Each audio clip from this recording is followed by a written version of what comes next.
Join us on Wednesday as we dive deep into our closet of curiosities and share the stories behind the strange and wonderful items we have inside.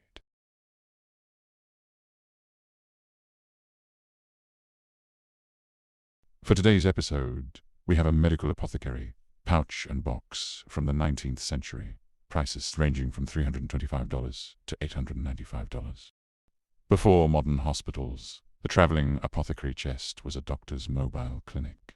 These masterfully organized kits evolved from heavy 17th century oak boxes to sleek Victorian mahogany chests, featuring hidden compartments for potent poisons like opium and mercury.